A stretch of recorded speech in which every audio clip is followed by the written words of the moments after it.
Você foi a pessoa que entrevistou a gente. Sim.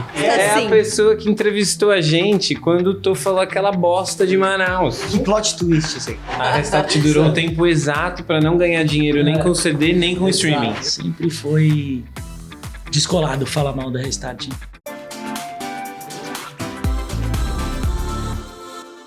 Restart aqui no Na Palma da Mari e me pediram pra perguntar pra vocês. É a despedida? É despedida.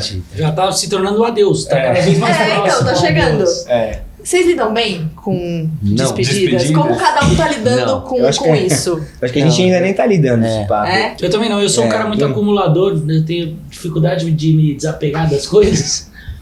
Vai ser difícil, mas eu acho que é algo que a gente já vem trabalhando também desde o começo, né? Desde que a gente teve essa ideia de fazer essa turnê, de presentear os fãs com uma turnê de encerramento que a gente não teve lá atrás, a gente já vem dia após dia se preparando e mentalizando que o último dia vai chegar.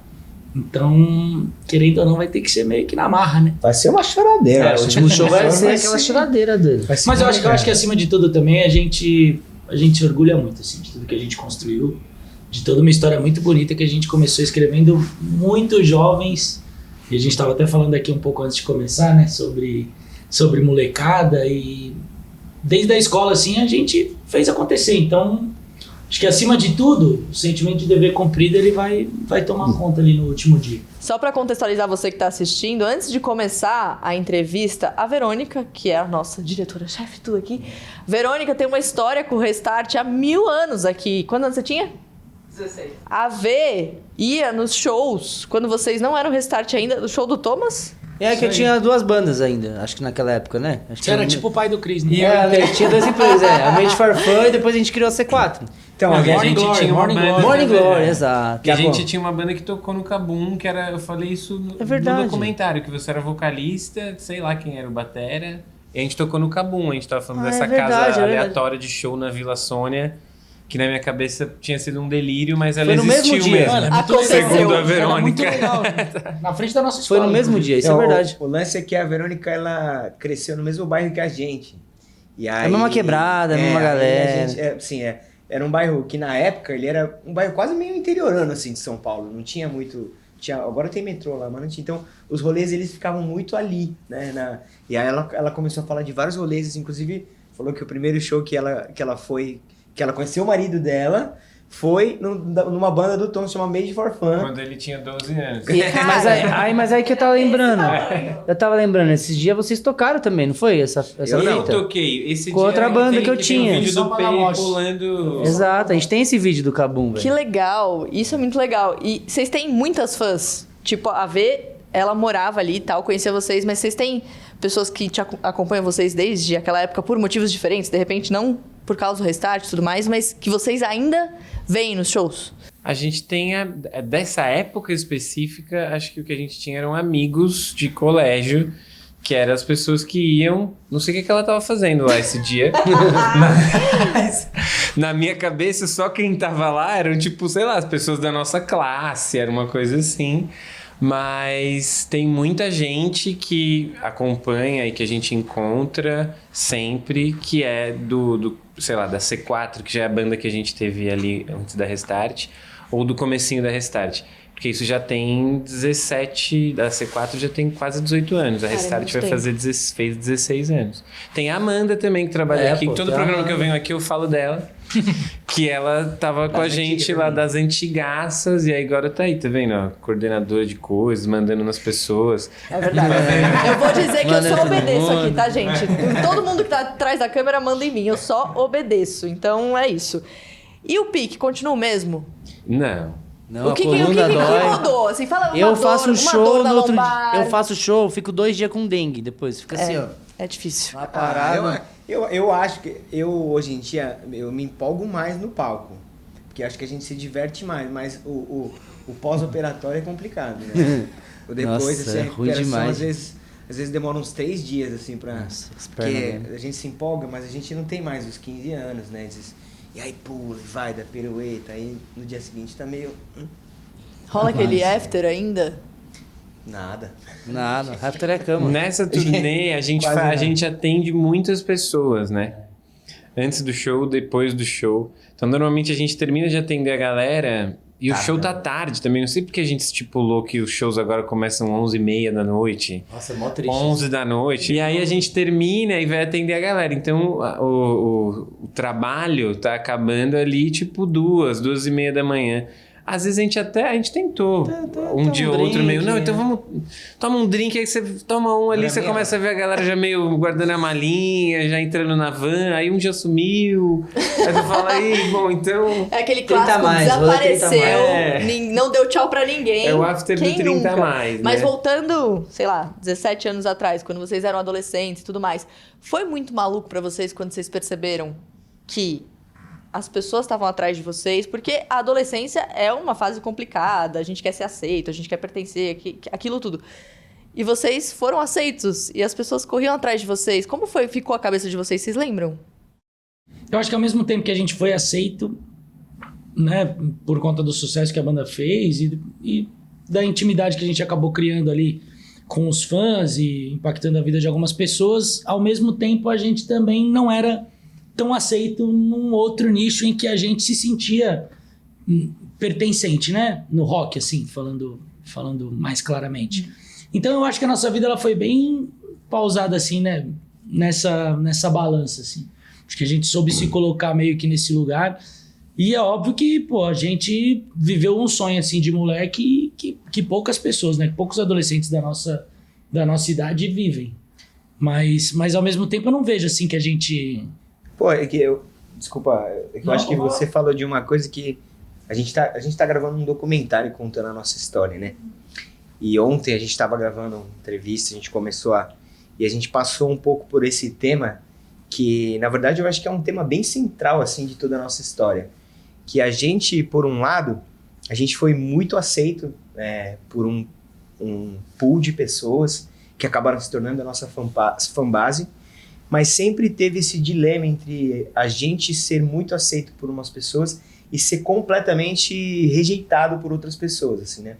E eu acho que a gente lidou com isso de diversas formas durante a nossa carreira, mas é um assunto que sempre permeou um pouco a banda, assim, pessoas que amam e as pessoas que odeiam o Restart, como se você precisasse assumir um lado sobre o que você pensa e o que você acha sobre a banda.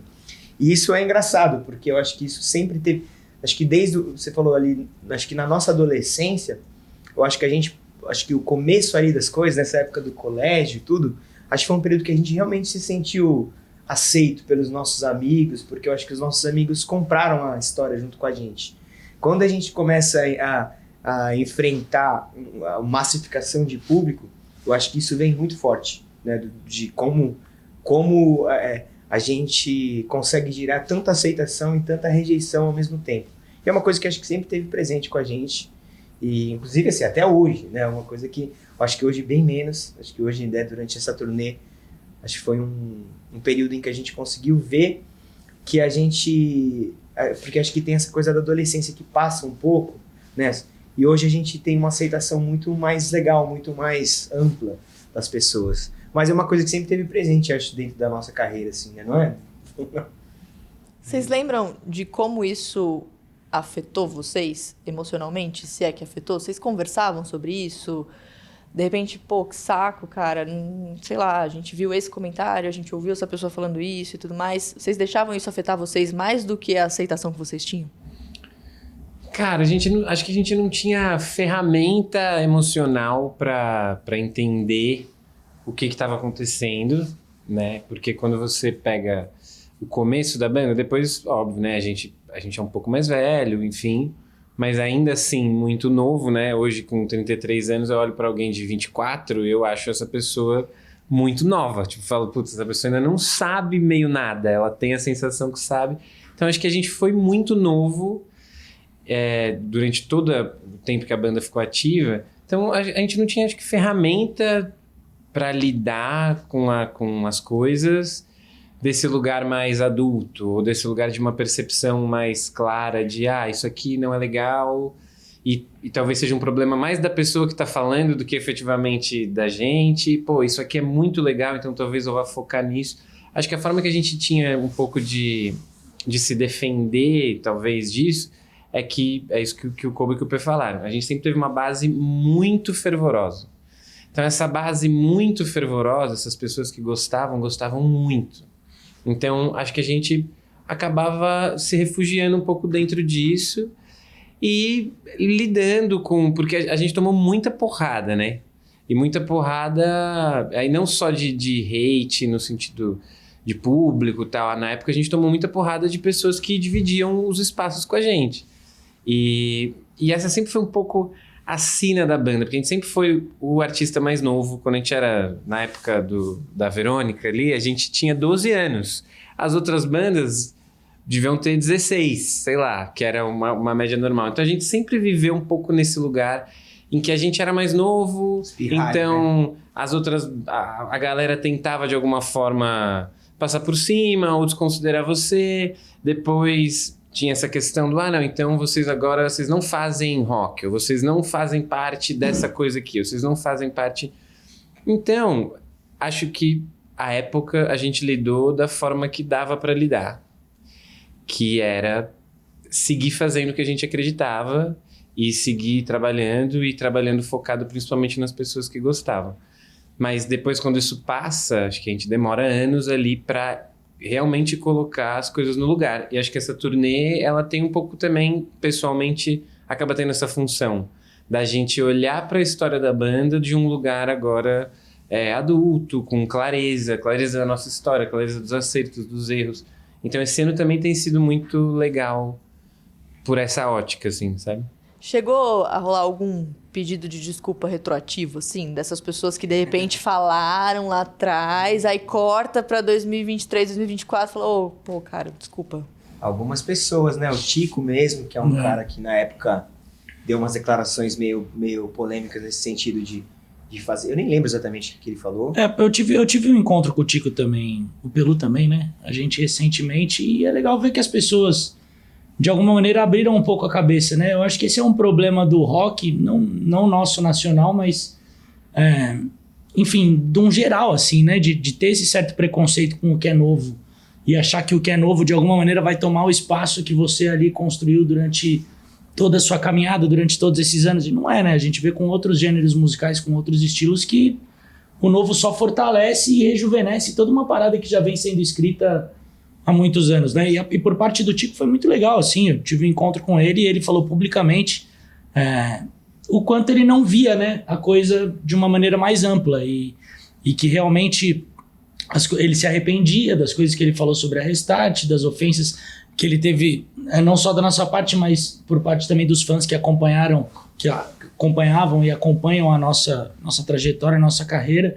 Que é legal, acho que a gente não carrega, acho que, nenhum sentimento ruim dessas pessoas, né?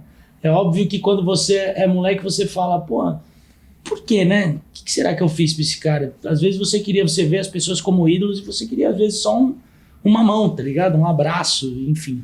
Mas eu acho que também foi importante pra gente. Acho que a gente acabou criando uma capa, né? Uma fortaleza, assim, com muitas críticas, do tanto que a gente apanhava, para seguir em frente e se tornar a banda que a gente se tornou hoje em dia, né? Acho que de alguma maneira foi importante. E se a gente parar para pensar, o mundo era muito diferente, né? Quase 20 anos atrás. Muitos comentários eram extremamente homofóbicos. Sim, a maioria, né? A maioria dos ataques que a gente recebia... E a gente não entendia o mundo como a gente entende hoje, também nesse sentido, né? Isso aproximou vocês também da comunidade LGBTQIA+. Pô, eu acho que sim. Eu acho que fez a gente entender um pouco do que é esse ódio gratuito, essa vontade de atacar alguém simplesmente porque a pessoa pensa diferente. E eu acho que isso, inclusive, foi tudo isso que a gente está falando, toda essa rejeição, essa crítica que veio para a banda na época, ela foi tão essencial para a gente construir a base de fãs que a gente construiu, porque eu acho que, inclusive, porque não era só a gente que sofria esses ataques, né? Os fãs sofriam muito esses ataques, né? Ataques homofóbicos, ataques de ódio mesmo, para a pessoa. Tanto que a gente diz assim, a pessoa ela tinha que ter muita coragem para falar que era fã de Restart, porque ela recebia muito bullying, muito hate. O que foi gerando ali, né, uma aproximação muito real das pessoas que gostavam da banda, e isso foi gerando uma comunidade em volta da história da banda, que hoje, nessa turnê, eu acho que esse foi, talvez tenha sido a grande tônica da turnê, assim, porque tiveram reencontros de pessoas que puderam lembrar, assim, o quão importante foi a história da banda, para às vezes elas encontrarem o caminho delas, né, aceitarem coisas, porque dentro da comunidade acabou virando uma rede de proteção muito forte. E eu acho que isso é grande parte do que fez a gente ganhar tantos prêmios, do que fez os fãs serem tão fervorosos, assim, porque acabou sendo uma comunidade que se protegia, porque as pessoas atacavam muito, né? Então, eu acho que isso aproximou muito a gente de várias pautas que na época a gente também não tinha contato, porque o mundo era muito diferente, e fez a gente também entender através do nosso público como essa rede de apoio fortaleceu muito uma história, né? Eu acho que o fator liberdade, né? A gente se sentia livre para se expressar da maneira que a gente se sentia à vontade, que a gente gostava. Então as roupas, enfim, o jeito que a gente falava de amor nas músicas, sendo 4 meninos, mesmo sendo heterossexuais, eu acho que isso mostrava uma liberdade que as pessoas, como falou, se sentiam à vontade de acompanhar a gente. E serem livres e felizes do jeito que elas se sentiam ali, tá ligado? Então acho que o fato da comunidade também ter ficado muito próxima da gente é isso, é você se sentir realmente em casa. Vocês falaram sobre aceitação e rejeição, vocês sentiram as duas coisas ao mesmo tempo, das pessoas que criticavam, mas e as pessoas que aceitaram e que elogiaram? Vocês lembram de conselhos que foram realmente marcantes para vocês naquele momento? Putz, a gente teve, acho que várias pessoas que, na real, na média, as pessoas, especialmente quando a gente fala de grandes artistas, enfim, ou de pessoas da mídia, assim, no geral, a grande maioria dessas pessoas sempre teve um carinho muito, muito grande com a gente, pessoalmente, e com a banda, assim. São poucos, isso que é foda, né? Porque as poucas pessoas que falam merda acabam ganhando um puta destaque, e se a gente olha em retrospecto, você tem que falar, puta, 3, à época, roqueiro velho falaram uma bosta, contra um mercado inteiro de pessoas que era legal pra caramba com a gente, no geral, assim, sabe? Então, acho que o Pedro falou bem, o rock tem uma questão, e infelizmente ainda segue tendo, menos, mas ainda tem, que é um gênero fechado, é um gênero machista pra caramba, é um gênero baseado em homens brancos, homofóbicos, LGBTfóbicos, machistas, de novo, sexistas, como gênero, não que todo mundo seja assim. Há 20 anos atrás, isso era pior porque você não tinha nem nome direito para as coisas. Então era só uma coisa meio... É o estilo roqueiro, É o estilo. Quem é mais hominho, quem é mais... E ser isso significa agredir o outro. Então, mas de coisas positivas, acho que tem uma cena muito... que todo mundo lembra, que a gente sempre fala, que é o VMB que a gente ganha os prêmios, é vaiado... porque não tinha ninguém dos nossos fãs ali, né? Os nossos fãs estavam numa outra ação que a gente estava fazendo, e a gente chega ali para um público que não estava torcendo pra gente. No fim do dia é só isso. Você chega e ser vaiado naquela situação, e eu lembro da gente sentar meio no choque ali de...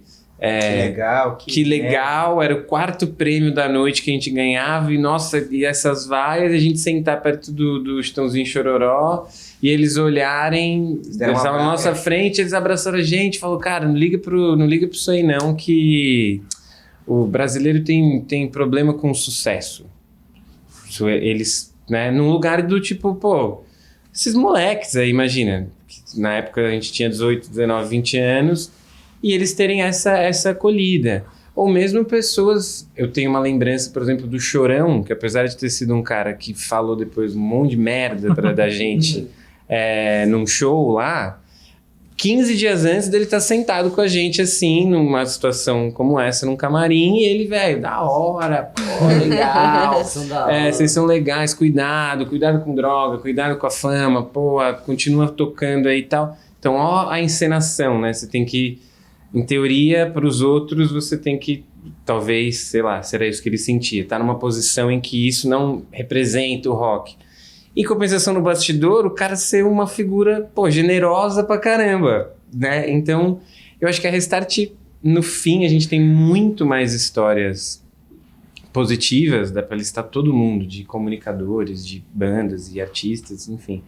Muito mais positivo para talvez duas, três pessoas que ganharam muito espaço falando mal. Fora isso, que até hoje é assim, você sabe, a gente que trabalha com a nossa imagem sabe, falar mal de alguém é sempre melhor. Tipo, E com a Restart Mari sempre foi Palma moda, né? fala mal de... Pô, isso aí vai repercutir. Agora, Mari Palma diz que a Restart é uma banda legal.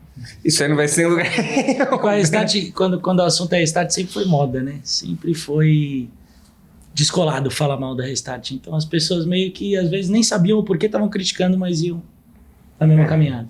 Infelizmente isso é muito comum, né? Às vezes as pessoas estão criticando em bando, né? Ah, tem um falando, vai lá e sai falando. Vocês acham que o rock hoje tá mais acolhedor? Por exemplo, se vocês começassem agora, seria diferente? Nossa, não sei, viu? Cara, eu acho que sim, mas não pelos motivos certos, tá? Eu acho que sim, porque graças ao movimento das pessoas, à briga das pessoas, a nossa sociedade andou para frente com algumas pautas. Então hoje você não pode só chegar numa TV aberta e falar, ou num show, se você tem alguma noção da sua posição, chegar e falar, o viadinho, ou seja lá qualquer coisa, né, LGBT-fóbica assim. Então eu acho que as pessoas, elas se sentem, se você é uma pessoa pública, em algum nível as pessoas se sentem mais obrigadas a serem, né, a pautarem um pouquinho melhor. E eu acho que também tem gente que realmente reviu, como, né, o P falou da história do Tico específico, Nossa, é um cara ele que evoluiu falou muito, mal da banda X sob uma ótica, e que depois olhou, não é só desculpa no sentido, foi mal o que eu falei. É meio, eu tinha uma visão errada. Não quer dizer que eu amo a banda hoje, que eu, nossa, acho incrível, não. Eu tinha uma visão que ela era errada. E aí você olha uma pessoa e fala, legal. Porque a gente também evoluiu. Todos nós, né, dessa geração, acho que a gente nasce num meio do caminho ali. Então, acho que a gente como homem, hétero também, melhorou nos últimos 20 anos. Eu gosto de pensar assim. Então, acho que o rock tá melhor. Como outros gêneros também, acho que estão melhores talvez nesse sentido. Eu imagino que a gente teria vida um pouco mais fácil pensando no nível midiático. De hate, essas coisas, não sei, porque também a internet cresceu muito. Pois é. O hate é, né, ele é muito poderoso hoje também. Então eu não sei. Como vocês veem as bandas que estão chegando agora? Porque agora vocês estão no lugar que as outras bandas estavam quando vocês começaram. Como vocês agora acolhem quem chega?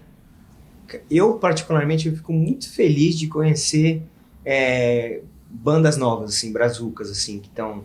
Toda vez que eu conheço alguém, tipo, sei lá, o Otelo tava gravando, o Otelo que é uma banda de São Paulo, nova, que tem um baita som, tava gravando um disco lá no estúdio de um amigo. Cara, eu fui lá só pra ver. Os caras falaram, não, pode vir, então. Fiquei lá assistindo, conversando com a galera, tentando entender, passando, né? Toda vez que... A gente tem uma relação legal com muitas bandas dessa nova geração, eu acho que, falando pessoalmente, eu gosto de conhecer a galera, de saber como é que tá sendo pra eles, como é que tá sendo os shows, como é que vocês estão lidando com o público, porque a gente cresceu num outro mundo, né, de bandas, de divulgação, era outra coisa.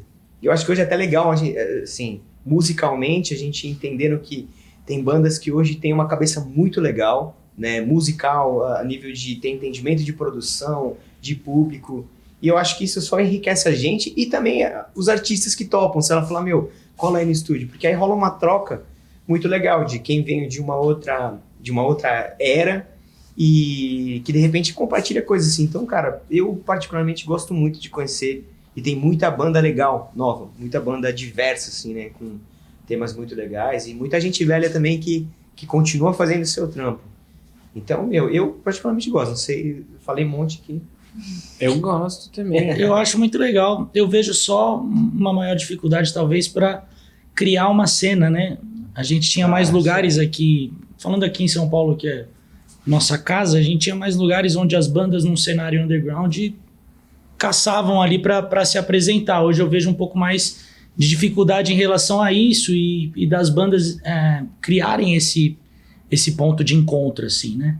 Mas, enfim, eu também, sempre que eu posso, eu tento me manter... Eu tenho meu trabalho também fora da Restart, que é um trabalho novo. Então, eu sempre tento me manter focado e perto desse circuito underground. Eu acho que faz parte, é bom para quem tá começando e pra gente também, pra gente não se desconectar da mais nossa difícil realidade. eu acho que é mais difícil ter uma banda hoje no... Eu também acho. Até como incentivo. A gente nasceu como banda porque a gente via 1000 bandas rolando. Que é isso que o P falou. Pô, na nossa conversa de bastidor aqui, a Verô falou de 3 casas de show na Vila Sônia.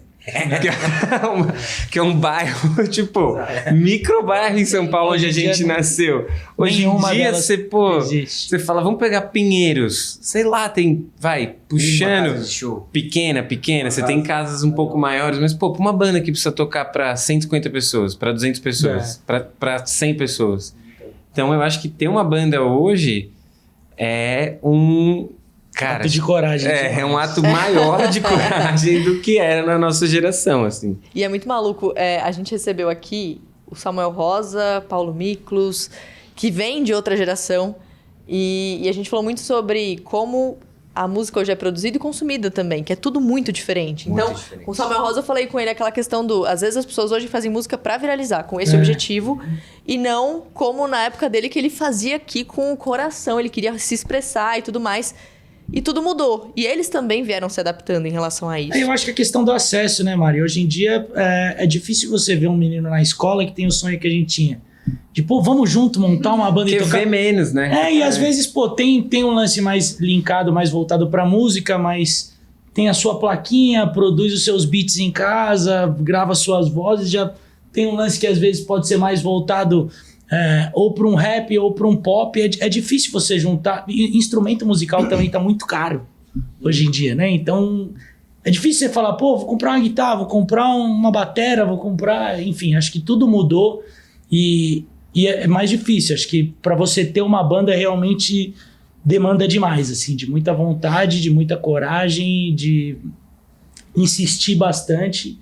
Então... Eu vejo até como uma coisa meio, assim, meio paradoxal o jeito como as coisas evoluíram no meio de divulgação de mídia, de uma forma ampla, porque é como a internet, assim, né? Antes, um artista, para ele fazer sucesso, ele precisava estar numa estrutura que fosse levar ele até os grandes meios, até uma rádio, até uma televisão, muitas vezes uma gravadora, né? Precisaria estar numa gravadora ou uma estrutura que fosse semelhante à gravadora.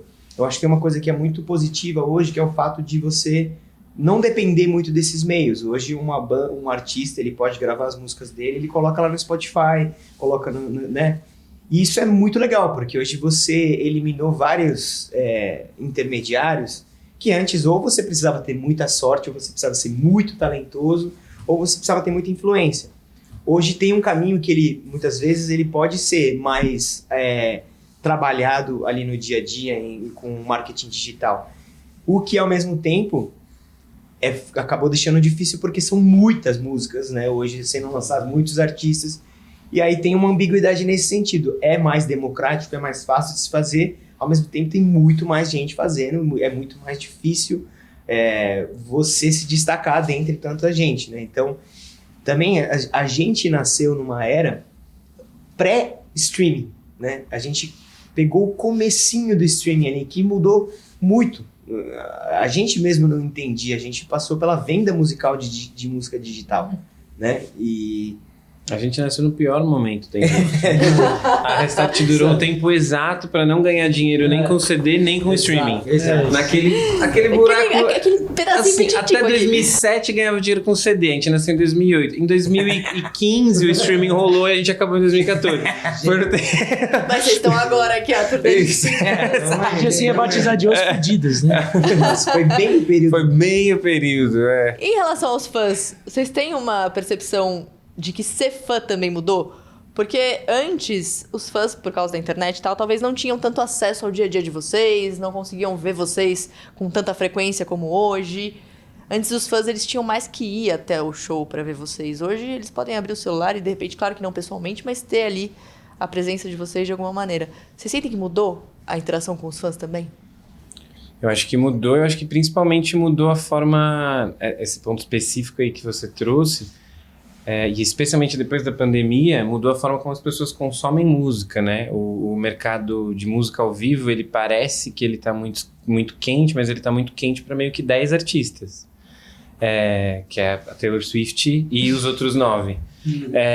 Porque na média é muito difícil para um artista conseguir Fazer uma turnê. quiçá lotar um show, né? Isso banda, artista solo, meio independente do gênero.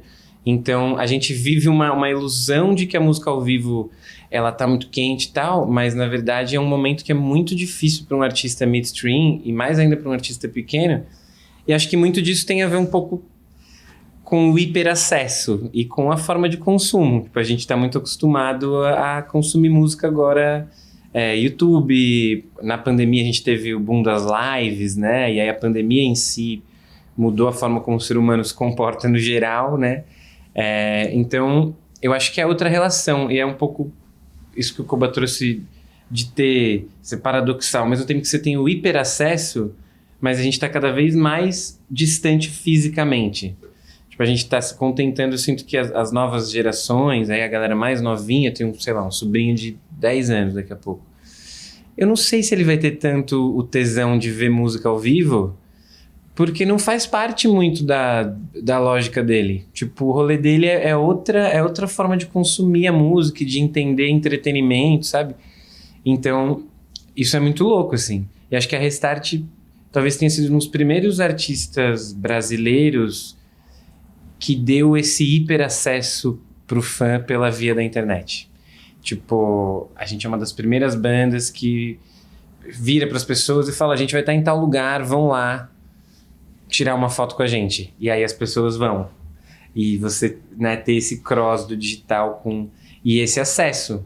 O fã deixou de ser uma coisa que, o artista, o que será que ele faz quando ele não tá aqui no palco, quando ele não tá nessa situação? E a gente mostrava, tipo, o que a gente faz é pegar um busão para ir pro estúdio, ou sair do colégio, ou fazer essa proximidade, assim, que é muito legal, mas por outro lado também traz esse hiperacesso que quando você é uma pessoa pública, às vezes é meio insano, que é você estar trabalhando 24/7, o tempo todo, né?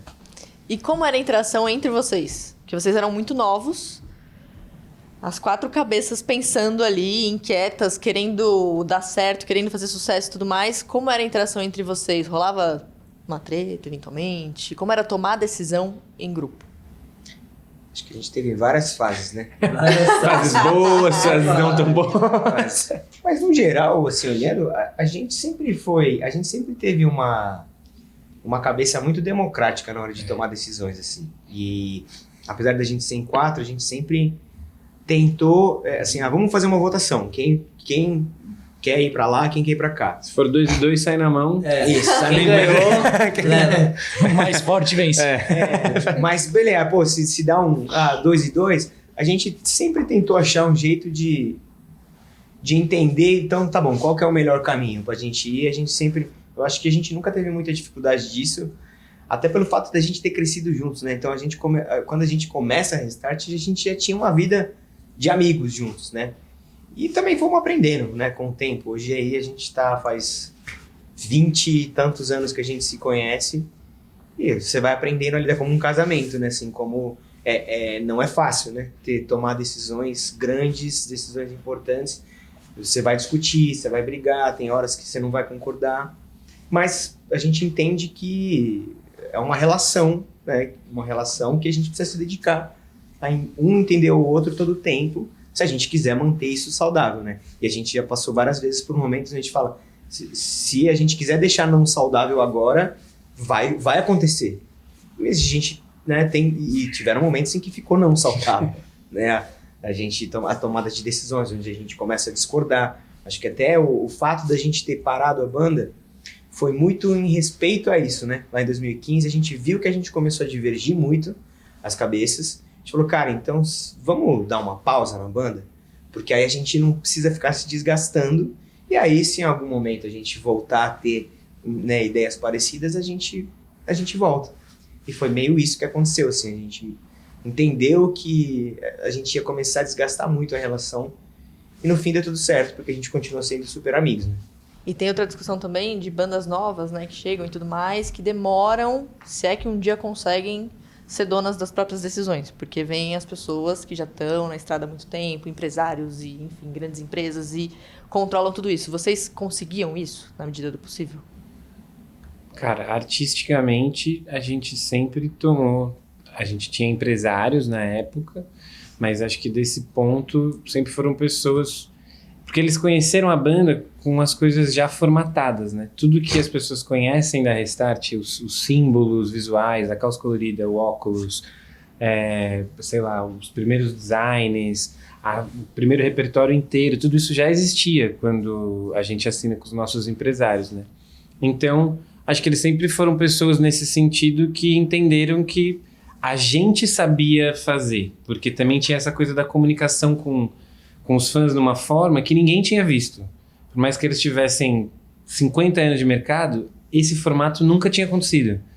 Tipo, como assim? Você posta uma coisa num negócio que ninguém sabe direito o que é, e isso faz com que 300 pessoas estejam na porta de um lugar. Tipo, então, artisticamente, as brigas que a gente teve, os desentendimentos, acho que sempre foram entre nós quatro, do tipo, um não quer isso, o outro não quer aquilo.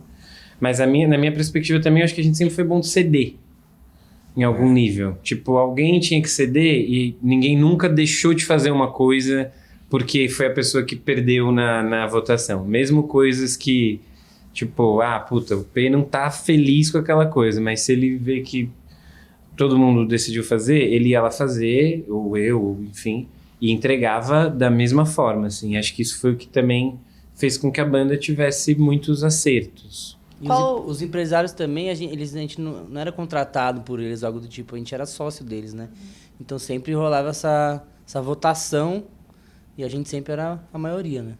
Qual era, e ainda é, o papel de cada um, digamos assim? Porque são personalidades diferentes. Então, sei lá, tem uma discussão um pouco mais séria com alguém e quem a gente manda? Tem o mais sensível que vai conseguir ter esse olhar diferente aqui. Qual é o papel de cada um? Hoje. Acho que essa é uma resposta de cada um vai dar diferente. Como cada um vê o mas outro também. Eu vou falar uma que eu acho que todo mundo vai concordar, assim. Acho que o cara... A gente tem sei lá, o P é o porta-voz da banda, o rosto que todo mundo marcou, assim. Quando a pessoa pensa na Restart, ela pensa nesse cara com óculos. Eu acho que todo mundo entende isso de uma forma positiva. Tipo, cara, ele marcou as pessoas por isso, né? Tipo, ele é a cara da banda. Ele é o cara que tá ali na frente e que, né, acho que teve um impacto na vida dele pessoal que não teve nas nossas, enfim. O P... Você pode falar depois, tá? Depois você vai. Eu vejo que o Pelu também é um cara que ele sempre teve a visão mais empresarial, mais pragmática das coisas, de saber... assim, tatear um pouco mais as decisões de business da banda, que acho que é uma coisa que eu mesmo nunca tive muito afim, assim. O Thomas... Só fala merda. Só fala bosta. É o responsável. É um dom também, tá? Por sinal, só desculpa te cortar. Não deixa de ser um dom. Você foi a pessoa que entrevistou a gente. Eu tive essa... Desculpa, caguei, é que eu ia esquecer. Isso não tá na pauta e é importante. Sim. Do quê? Não, A Mari é sim. a pessoa que entrevistou a gente quando o Tô falou aquela bosta de Manaus. Foi você que me divulgou, então? Não fui eu. Acaba isso aqui agora, a gente vai conversar sério agora aqui, Mas ó. ela não aparece. Ela é a Eu era voz. estagiária na época na Globo. Que plot twist isso aqui. E eu era a pessoa que fazia a entrevista atrás. Eu só era a voz. Eu não falei pra vocês, Agora mas eu descobri. ia falar no programa mesmo. Colocava na pauta. Agora eu descobri, E gente. vou dizer, não era nem eu que fazia as perguntas, porque na época era o bate-papo, era o chat, né? Que as pessoas falavam e tal. Então as perguntas chegavam Pelo chat, né? pelo chat. Eu era só a pessoa que lia as perguntas, gente. Corta pra 2024, olha a gente aqui. Você vê? Mas era eu. Ah, bom. Sim, eu era só uma menina de Depois a gente vai 19 discutir isso anos. aqui, Quantos ó. anos vocês tinham naquela Depois a gente época? vai falar sério sobre isso. 18. Então, eu devia ter uns 19, então. É tipo Não, isso. eu tinha menos que 16. Tinha menos. Não, para restart, Tinha gente. 16 Eu já anos, tinha né? 18, 19, vocês tinham 17, 18. 17 anos, eu acho. Tá bom. O tempo passou. Tá vendo? O tempo passou, a gente tá aqui, ó. Hoje sem falar. Sem falar merda, hein? Hoje É. tá todo mundo aqui. Mas, ó, vocês tocam as músicas antigas, agora Não, tão mas eu juntos. cortei sua resposta porque É, ela foi boa, foi falou, boa. desculpa. Não, você tava falando do Thomas. Ah, Tu é e um de alívio você, tem que cômico, falar né? de você. não, mas falando todas brincadeira, eles não só falar bosta, mentira. Não, né? eu falo merda, mas é um dom falar. também. Então, mas eu acho que ele tem, mano, pra mim ele é o cara engraçado da banda, que diverte todo mundo quando o clima tá tenso. É Você tipo, olha pra ele, tá você vendo ri. Friends aqui? Tipo o Joey, assim. O Isso é Joe. importante. importante. É fundamental. Enxergar o problema com leveza. Isso é muito importante. Resumindo bastante o que o Koba falou, acho que a gente tem na banda um coração, um cérebro, um lado artístico ali mais aflorado, que seria ele próprio, ele não falou dele mesmo, mas acho que o Koba é a alma artística dessa banda também. E o Thomas é a inserção cômica. Então eu acho que a gente tem, né, entre a gente, tudo que, sei lá, uma personalidade perfeita talvez teria, mas a gente tem dividido e um completa o outro. Então eu acho que isso é muito importante, principalmente quando você está numa banda, você tem que confiar e dividir a responsabilidade, né? Então a gente tendo essa certeza que a minha fraqueza, eu sei que meu parceiro vai ser mais forte e ele vai me completar nisso. Então eu acho que na banda a gente divide bastante essas funções assim, porque a gente sabe que no final a alma da Restart é isso, a gente se completa e a gente é bem mais forte quando a gente tá junto. E como foi a evolução da amizade de vocês? Porque vocês eram crianças, adolescentes, aí cresceram, aí a vida adulta vem, aí é casamento, e aí a vida vem com essas novidades que vocês precisam compartilhar entre vocês, não como colegas de banda, mas como amigos mesmo. Como foi a evolução dessa amizade? No tempo que vocês também ficaram sem a banda, como que vocês mantiveram isso? Cara, eu também tô pensando aqui agora, porque eu tenho muito orgulho, assim, da relação que a gente tem, cara, hoje, porque a gente poderia ter se desgastado muito em vários momentos, assim, e a gente prezou por uma boa relação, sempre, em prol da história da banda, em prol de nós quatro mesmo, porque a gente sempre se gostou muito, né? E quando eu acho que a gente teve muitos momentos onde a gente teve muitas dificuldades pessoais, cada um, e a gente pôde contar um com o outro. E aí quando a gente vem pra fazer essa turnê, assim, a gente não... é engraçado, né? Porque tem relações que você pode ficar anos sem ver a pessoa, que nem foi o nosso caso, mas que quando você se encontra de novo, tá tudo lá, né? Tá tipo, as coisas estão no mesmo lugar. E eu sinto muito isso da gente, assim. E a gente pôde, eu acho que nessa turnê, né, quando a gente... Porque apesar da gente ter uma relação de amigos muito forte, e que a gente sempre teve na nossa criação, né? A gente tem uma relação que ela vai para um outro nível quando a gente está trabalhando juntos, como banda. E quando a gente volta para fazer essa turnê, eu acho que a gente teve que dar vários passos em relação a aprimorar mais a nossa relação para conseguir entregar o que a gente entregou nessa turnê. Então eu sinto que a gente evoluiu, a gente já tinha uma relação legal, nessa turnê a gente evoluiu isso para um outro passo, sabe? É que eu acho também que o tempo que a gente teve nesse ato, esses 8, 9 anos, a gente embarcou em desafios diferentes cada um, né? Então a gente soube aprender a respeitar os nossos limites, a respeitar a história que foi criada pela banda, porque, pô, você sai na rua, mesmo que você não queira ouvir falar mais sobre a Restart, a banda acabou, não quero mais saber, as pessoas vão te parar, pô, você escreveu uma história grande, uma história que tem, enfim, uma baita relevância. Então acho que a gente aprendeu a respeitar nossos limites pessoais, nossa questão artística, o que cada um pensava e tal, e acho que agora mais velhos também, com mais maturidade, a gente consegue entender um pouco mais sobre a personalidade de cada um e aonde trazer isso dentro da banda, né? Então é bem o que o Koba falou. E vocês tocam as músicas antigas, mas vocês estão passando mais tempo juntos. Rolou compor uma nova? Cara, não rolou. É porque assim, esse não era o nosso objetivo.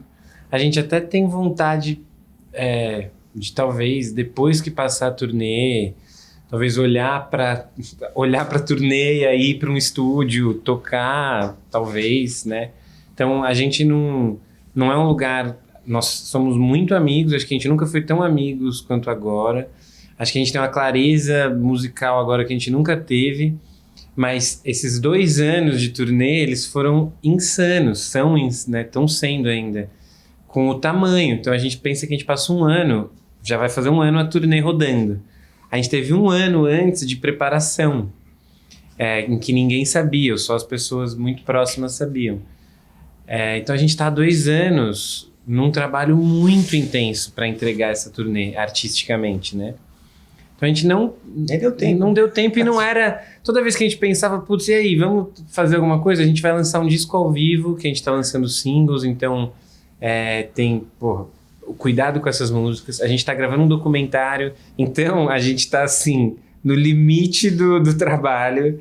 Então talvez, quem sabe, acho que a gente tira férias depois de outubro, um tempo, de repente, o Penão... Eita. No Penão, eu também não. Mas talvez, eu acredito muito que a gente talvez se encontre depois relaxado.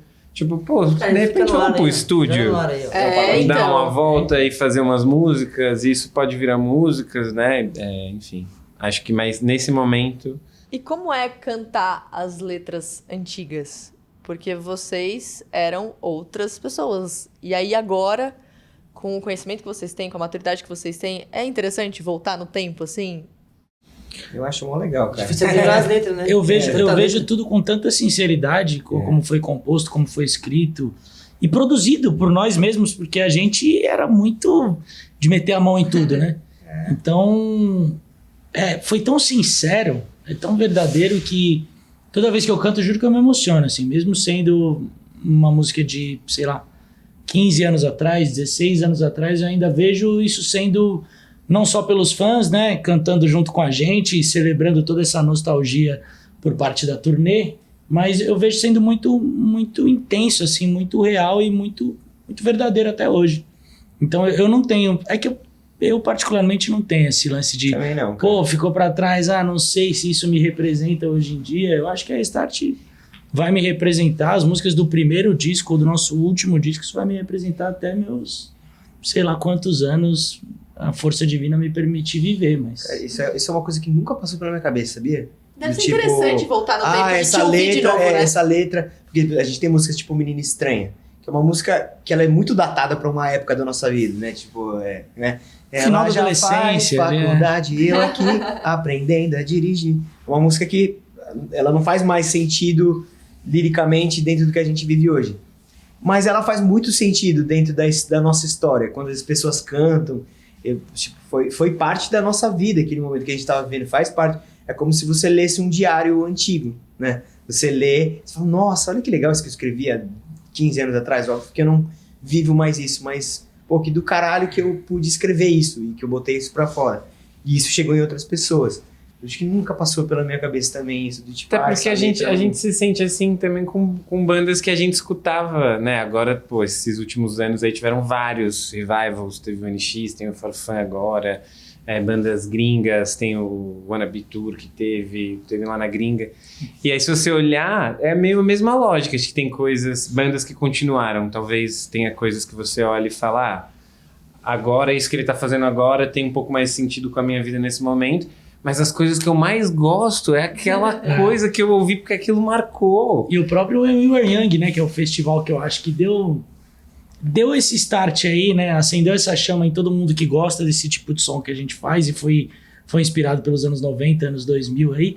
Que esse ano eles vão fazer, as bandas vão tocar os discos, os primeiros discos. Os mais importantes. Toda banda devia fazer isso, cara. Então, Newfound Eu Glory, fui no show lá, fiquei puto que a banda tocou lá só música nova. Newfound eu Glory sou esse Porque a também banda sou tá desse nativa, time. mas eu fiquei puto. o Newfound Glory tocando Sticks and Stones, o Dement tocando Can't Stop Won't Stop. São discos do começo dos anos 2000 ali que fizeram a cabeça de mó galera e que hoje em dia você olha e fala, pô, mas sei lá, entendeu? Uma jovialidade que não existe mais hoje em dia. É que nem você vê os velhos, a gente e 40 mil velhos vendo o Blink cantar. Nossa, Chorando. Chorar Tipo aos assim, prantos. os caras tá lá falando, eu peguei a mina e a gente entrou num carro. Falou, velho, você tem 60 anos. Não tem a ver com isso. Fazendo piadinha de um pegou a mãe do outro, enfim, mas é um negócio que eu acho que de alguma maneira se marcou, né, e marcou pra gente, eu acho que não deixa de fazer sentido, né? Então... É muito maluco o quanto as pessoas que curtiram anos 90, anos 2000 são apaixonadas por essa época. Que era muito legal, cara. Era muito Porque legal. Tipo Friends, assim. Desculpa se você nasceu antes ou depois disso. É muito legal. Cara, a gente quer voltar pros anos 90 toda voltaria. hora, assim. É um lugar de conforto, gostosinho, exato. assim.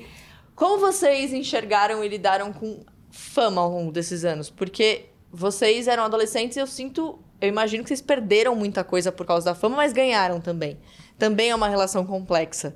O que vocês deixaram de fazer por causa da fama, naquele momento de começo de juventude e tudo mais, e o que a fama trouxe pra vocês também? Deixar de fazer, acho que eu não deixei nada. Eu fiz até demais. Eu deixei, eu não viajei na formatura. Mas- Isso é mó triste, eu não viajei na formatura. Também não. Fiquei muito A gente já tava trabalhando, é verdade. Terceirão? Você foi pra assim? Bariloche, Eu e o Pedrinho, a gente não nem se existia. formou. Porque tem esse lance de você se A gente formar e ir ou tava pra Porto trabalhando. Seguro ou Bariloche, né? Não tem um lance assim? Na Era nossa Porto época. Seguro, Na nossa né? época. Eu fui pra Seguro. Bariloche. Então eu nunca fui. Se alguém quiser me levar pra Porto Seguro aí agora. Eu também não fui, tá falando aí. Eu acho que a gente tinha uma coisa, todos nós em algum nível, que salvou um pouco a nossa experiência ruim da fama, que é a Vila Sônia. Como conceito. Pior que é mesmo, Não, cara. mas como conceito. Os caras nem moram mais lá e tal. Eu moro lá. É, o P mora, eu moro muito perto e tal. Mas que é um conceito. Os Nunca vou nossos deixar amigos, ainda em algum nível, são meio que os amigos principais, a turma principal. É isso, a gente vai na casa do P e tem pessoas que chegaram durante a caminhada e tal, mas ao mesmo tempo tem metade da turma que tá lá há 20 anos. Antes da coisa acontecer. Os lugares que a gente ia, no fim, acho que talvez o P e o Tô tenham vivido mais a lógica da Mas não celebridade. recomendo, é bom ser meio moderado também. Vale a pena. Não, mas isso foi positivo e foi legal. E né, a coisa de você sair mais, fazer. Eu acho que eu e o Koba vivemos um pouco menos isso, que lidei o Koba muito, viveu nem um pouco. O Cuba ficou no tempo. Mas a gente tinha muito o outro lado também das nossas famílias também, do tipo, sei lá, passar o Natal voltar para sua casa lá, e a sua casa tem o seu priminho, sua tia, seu tio, sua mãe, enfim, naquela situação em que você não é o Pelu, ou você não é o Koba. Para os meus amigos mais antigos, tirando eles, eu não vou ser o Pelu nunca. Não interessa o tamanho da minha... E ele não vai ser o Pelanza, ele é o Pedrinho. Eu sou o P, né? O Koba é o Koba porque o Koba é o Koba. Então, eu acho que a gente, sem querer, conseguiu, de alguma forma, passar bem pelo que podia ter sido Desastroso. mais desastroso de fama, de celebridade, porque em algum ponto a gente foi muito celebridade, de não poder ir em lugar nenhum, fazer nada. Então acho que a gente se protegeu um pouco nisso. Eu particularmente não tenho nenhum tesão em ser uma celebridade. Nossa, eu também não. Nenhum. É porque eu acho que também são coisas diferentes, né? Eu acho que hoje em dia... E é até perigoso, né? O artista, às vezes, ele almeja realmente se tornar uma celebridade. E eu acho que a fama ela é toda uma consequência de um trabalho que vem sendo construído e vem sendo bem feito. Acho que a gente sempre teve, por mais que no meio do caminho ali a coisa tenha se tornado, né, pro nosso lado, a gente tenha virado celebridade, a gente nunca imaginou isso. A gente sempre queria, a gente nunca almejou, né? A gente queria que a música atravessasse cada vez mais fronteiras e que as pessoas conhecessem a gente pelo trampo que a gente faz com a banda e tal. Então acho que ao mesmo tempo, acho que até as cagadas, né? Falando de mim em particular, é porque a coisa se confundia, assim. Eu não me imaginava sendo uma celebridade. Acho que nenhum de nós quatro. A gente só era famoso porque a música, as pessoas estavam ouvindo a nossa música. A gente tá fazendo bastante show e tal. E aí era difícil de assimilar isso na cabeça, né? E você acaba sendo formador de opinião. E, enfim, as pessoas se espelham nas suas atitudes. E isso é a parte chata. Olha, realmente da fama, eu não aconselho, não. Vou voltar no tempo aqui e vou dizer que eu recebi uma pergunta pra fazer, qual eu fiz naquela época, E a pergunta é, hoje vocês podem andar no Shopping Butantã sem serem parados? Shopping Butantã. Eu sou sempre parado eu sou sempre parado lá. Eu encontro minha prima, Eu encontro você. Cara, eu Sempre amo o foi só Shopping isso, Butantã, basicamente. velho. Encontro sua mãe, encontro Shopping encontro a Butantã Anne. é o maioral, velho. Outra minha mulher lá, a gente sempre se para porque a gente se conhece, né? Outra mulher, a mãe do tranquilo, Koba. né? Tipo, acho que pra todos nós. Pra mim, que as pessoas não conhecem muito o meu rosto. Então eu Se sempre... confunde com o Yudi, né? Confunde com o Yudi. Eu. Às vezes é o Yudi. Eu acho que o P sofreu mais e sofre no sentido... O P não tem como fugir a cara dele. Tipo, não tem. Acho que por ordem de exibição, o P vai sempre estar... Mas eu sou muito parado também, mano. É o óculos, mas eu Isso é já lindo, percebi né, que é o velho? Não, não óculos. é lindo não, Esse galera. Me cabelinho para aqui, mim, ó, velho. de- Não sei porque. Agora, loiro. antigamente também, eu saía na rua assim, ó. Que é o loiro, né? Sei lá, mano. Chamativo. Acho que eu sou feia, a galera fica com aquela Atraente. cara na cabeça assim, ó. Eu já vi que é um lance do óculos, assim. Se eu tirar o óculos, eu passo batido. Já tem a estratégia. Vamos pro nosso quem é quem aqui. Quem é quem? Vocês ouvem a pergunta e vocês respondem.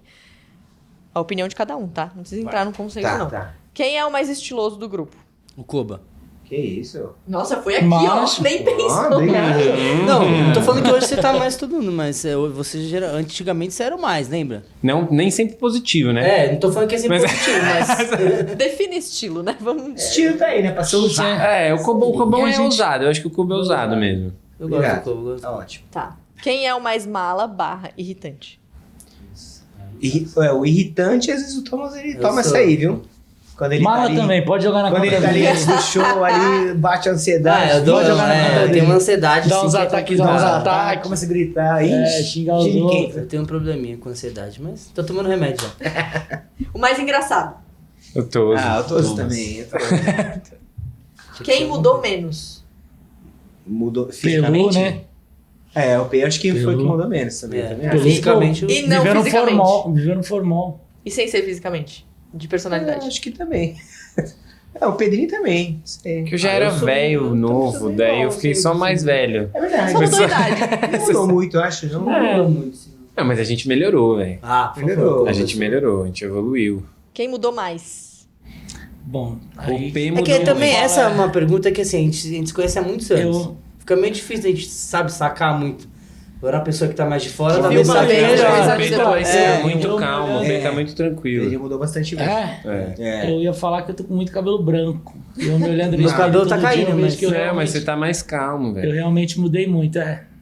É. Joga porque pra mim essa daí. Você não era tão calmo? Hum? Não, não é Eu calmo de sempre- nervoso. é. Mas o P Eu sempre era quis muito, né? Sabe quando a pessoa quer muito, ela só vai. tudo. Tudo. Ao mesmo tempo. Acho O que P hoje tá eu tô mais tranquilo, o P moderado, tá né? relaxado. É isso. Quem é mais mal-humorado? Eu não sou mal-humorado. Ah, velho. é assim, tá, às vezes tá. Sou. Tá Acho que eu sou mal-humorado. mal-humorado? Eu não sou mal-humorado. Não, mas você tem Não, eu sou, mas Ah, é eu verdade. Eu Não, sou é. mais mal-humorado. É, Eu só sou fico mais mal-humorado, eu me quietinho. expresso mais só. Eu não fico segurando, eu falo, mas aquele negócio aí não dá. Entra na van falando uma caralhada de merda. verdade, É porque eu não me Começa a seguro. inflamar entendeu? todo mundo, aí... É porque eu não me seguro, aí não dá. É. Quem tem mais energia no palco? O Koba. Koba aí fica dando as piruetas lá, mano do céu. Eu me empolgo no palco, mas você. É. Você também Eu tô tem. morrendo, né? Eu tenho que ter energia, senão eu É, morro, porque mas- bateria é muito difícil. Eu acho muito difícil, assim, tipo. Tem que ter muita energia. Eu também. A gente canta boa parte do show, né? É, que vocês Então ficam a mais gente fica parados, preso. exato. É, então, eles Fica mais acho que é- comedido também, assim. Mas... eu faço mais porque Desconcentrado. eu, teoricamente, eu canto na banda, né? Ah, canta quando Mas você no quer, show- né? Teórico, Quando é. você quer. quando Mas você no quer. show, eu gosto de ficar empolgado com a guitarra, então eu só canto as que eu preciso cantar mesmo. Eu e o P, a gente não tem essa opção. É. mas- Porque se a gente E eu despirocar, fico não preso vai lá ter show. atrás, né? Então, É. Ó, polêmica agora aqui, de novo, chegando no meu ponto aqui, ó. Vai lá. Quem você ama mais? Nossa, isso aí. Quem cada um de nós ama mais? Eu só tô lendo o que tá escrito aqui, galera. Minha Joguei a bomba e saí correndo. Não, mas como pra cada um de nós falar quem a gente gosta mais dentre nós quatro, é isso? A ideia é essa. Ah, eu não vou falar isso aí. Não. É, porque eu acho que. Pra mim não dá. Em gosto de situações cada um específicas, vai. diferente. Quem vocês procuram... Vou reformular. Quem vocês Ó, eu procuram posso na hora explicar? de pedir um conselho? Eu vou explicar mais, ó.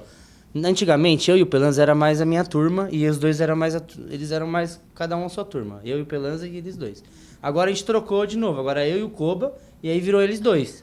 E tá assim. Eu acho que esse momento, principalmente da turnê, foi um momento da gente se redescobrir como amigos, né?